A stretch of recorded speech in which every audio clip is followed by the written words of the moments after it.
I'm talking about a dance, an event that was going to premiere at the Park Avenue Armory in 2011, and it was a Kiss the Air.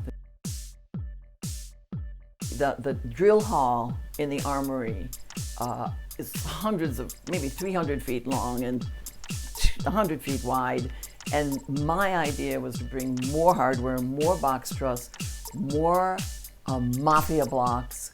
Like I had 27 mafia blocks that came in. When you walked in, you saw the smaller box truss, like the Ascension machine, the ladder machine, which was conceived with the help of Jeff Becker from New Orleans, a theater guy, and we got along beautifully.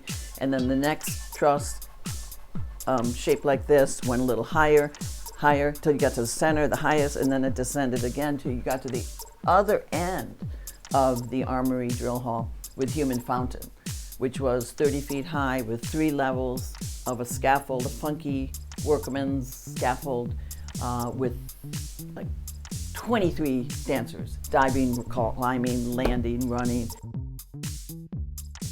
And because it was an 1873 yellow maple floor, and the amazing Rebecca Robertson, who's the executive director of the Park Avenue Armory, was concerned about me drilling too many holes into a floor that, I tried to argue with her to say, look at the trees of the forest. I mean, they don't get too wet, they don't get too cold, they don't get too hot. Everything is fine. Look it's still here.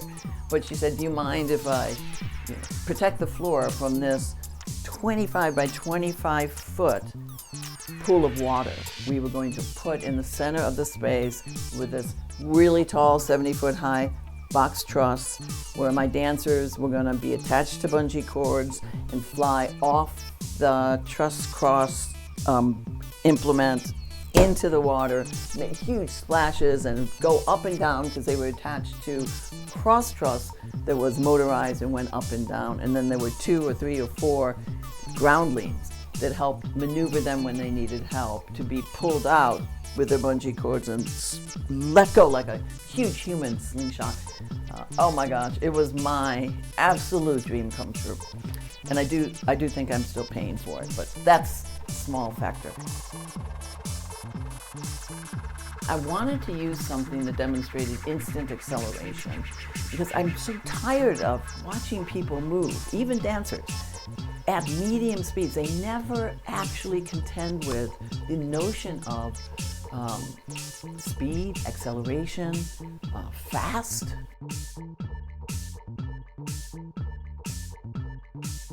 So these air rams, there's always this whole thing about momentum, acceleration, forces laterally, and because they know there are wings on both sides of them, clearly we never feel a very critical part of physicality, which is acceleration and the notion of momentum and the notion of how all those speeds and forces affect any kind of lateral movement.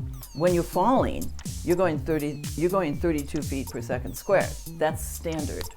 And there's nothing you can do. You can't slow down, you can't speed up. You're just letting go until the ground stops you abruptly. How do you allow a body in space to, standing in one spot, just spit out of the air instantly and reach their velocity laterally? It's like a shot out of a rifle, and they're usually pretty short. So what I did is I did some investigation and got a stunt worker who specialized in air rams and also jerk vests from LA, who worked in the movies, to come and teach us how to use these things. So I bought 3 explosive devices. That's what I called them. They have like a landing pad with an air pressure machine and with a trigger on it. So the dancers stepped on this ejection device and just got hurled. And 20 feet they could go. And it was like asking people who had spent 20 years, like there's 20 years of ballet in a nutshell, and I'm asking them to step on an explosive device. And it was very fascinating and very dangerous. And the idea was you're stepping, you're going to fly, even though it's laterally and not up.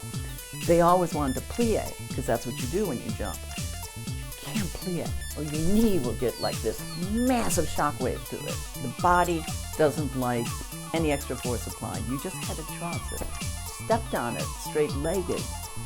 Then you do the rest once you're away from that machine, which probably takes a half a second or less. So it was my absolute favorite piece of equipment. I mean, I say that almost about every one of my little darlings, but this was so surprising. Jackknife, 180 times horizontal, side X fly, gingerbread man, flip with back handsprings, into handsprings, double flip, flip, land on back.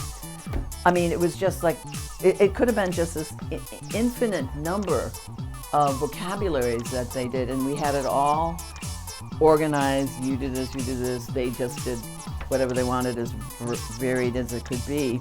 But each of them with their special capacity, given their body, their history, their curiosity, all wrapped together to do all these moves while they had the freedom of the air and the force behind them until they landed on these mats.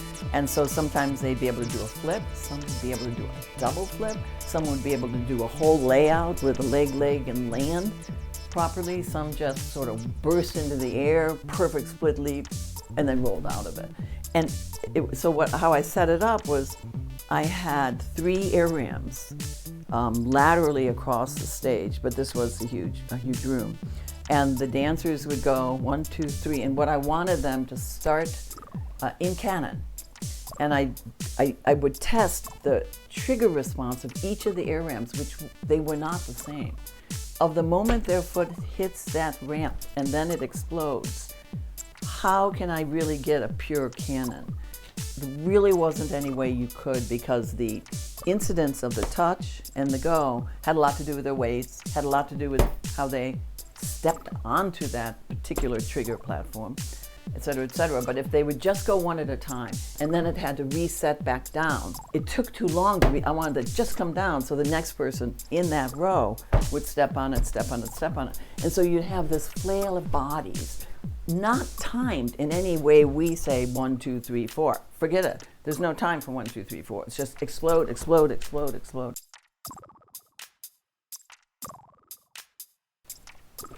They had a few accidents on it, and some of the times the triggers died or something, so it broke in the middle of the show. And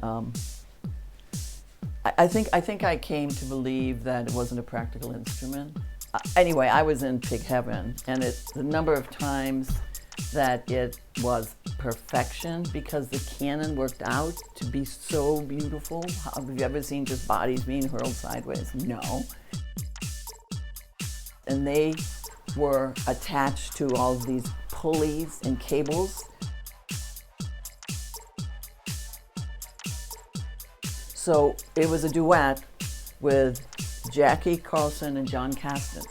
There's a duet. But on each side, I had 5 different points of attachment for all of these ropes that were all over the place.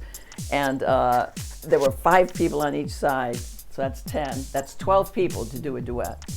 And the ropes were colored, so you'd pull this one when you wanted Jackie to go that way, and pull the purple one on the other side when you want John to go that way. And it took the longest amount of time to make this dance about instant acceleration. And I just thought it was the most beautiful thing in the world. But you could feel from the audience, or at least I could feel from the audience, that what the heck is going on around here? But it was choo choo choo choo choo choo choo. And it was a dream come true, but again, like I think I had like 3 box trusses to attach this massive thing to, and I just thought it was such an unexamined, I thought that it was an unexamined idea about force, lateral force, instant acceleration. And has an audience ever seen a body just hurled through space? No, only when they see in a circus a body shot out of a cannon, and at that point they're going 65 miles an hour. I don't believe we ever achieved 65 miles an hour, but of course I desperately wanted to.